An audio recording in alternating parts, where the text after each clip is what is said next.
what is tax? Tax is a mandatory contribution to the state's treasury to be used by use of gifts or service of the states. And when we say taxation, it is the way the government operates to gain taxes from its people. First, revenue. Revenue is the money collected by the government for their use. This is the common form of taxation in the country. It is the tax mostly associated with income tax.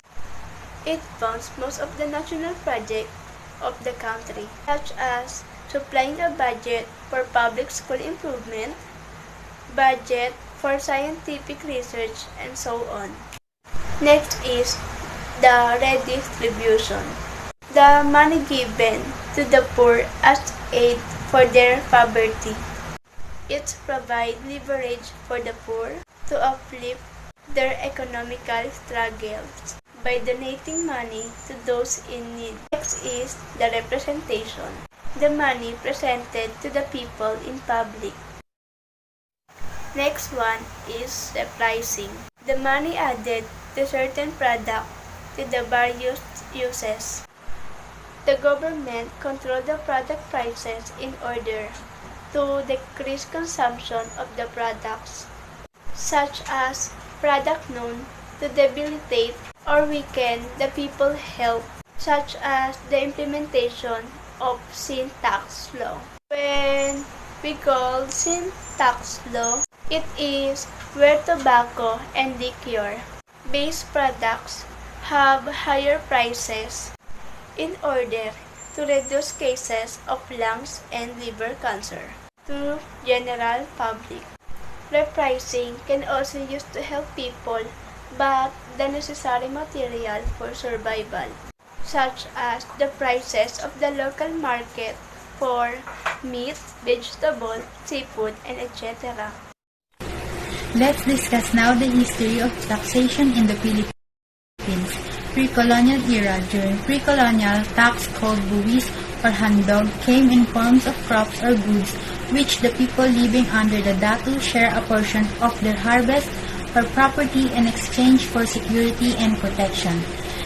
The Spanish era, taxes collected from the inhabitants varied from tribute or head tax of 1 gold mace annually, tax on the value of jewelry and gold trinkets, indirect taxes on tobacco, wine, cockpits, burlas, and powder.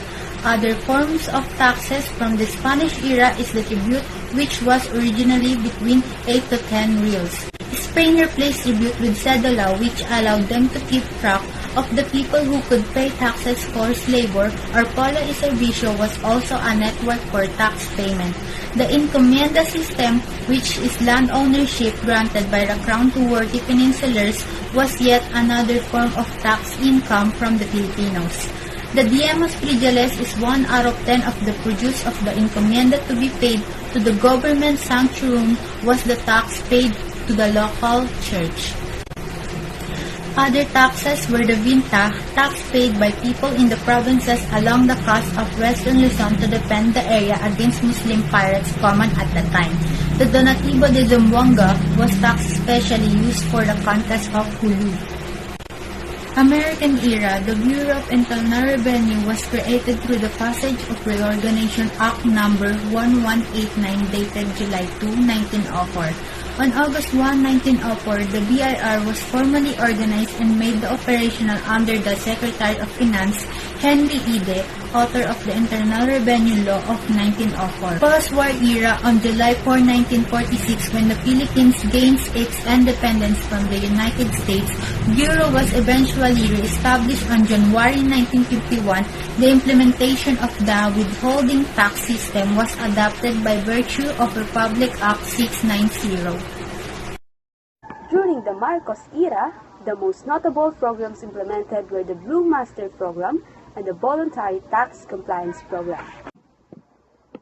Tax Voluntary Compliance Program was designed to encourage professionals in the private and government sectors to report their true income and to pay the correct amount of taxes. In 1970, the tax account number or TAN was initiated, providing the taxes payers a permanent identification number, resulted to faster verification of the tax record. During Aquino era, the 1986 Tax Reform Program was adopted, which was designed to simplify tax administration and make the tax system more equitable. On 1989, the Tax Administration Program was initiated, which is embodiment of the Bureau mission to improve tax collection and simplify tax administration.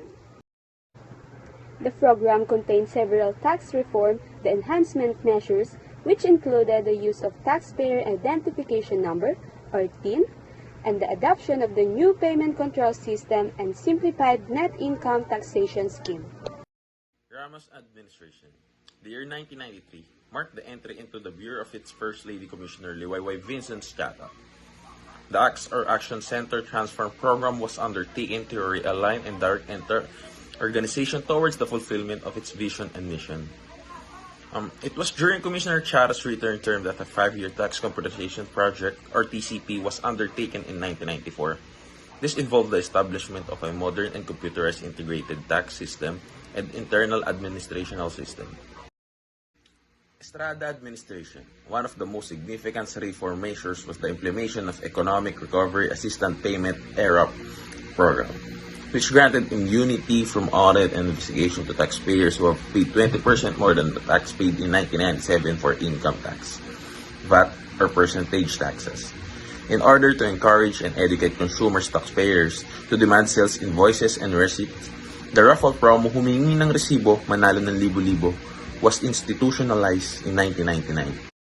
Arroyo administration. One of the most notable of which were the implementation of the Voluntary Assessment Program and Compromise Settle Program and expansion of coverage of the credible withdrawal tax system. Aquino administration. Attorney Kim S. Jacinto Henares was appointed as the new Commissioner of Internal Revenue. Commissioner Henares focused on the filing of tax evasion case under the Run After Tax Evaders Rate Program. Duterte administration. On December 19, 2017, President Rodrigo Roa Duterte signed the Tax Reform for Acceleration and Inclusion, or TRAIN Law. Under TRAIN Law, it accepts all taxpayers whose annual income is less than or equal to 250,000 to their taxpayers. On the other hand, the TRAIN Law petroleum products and consumer goods with either natural, artificial, or high fructose syrup sweeteners will get increased in its prices, with natural fruit juice and milk being exempted from their increase.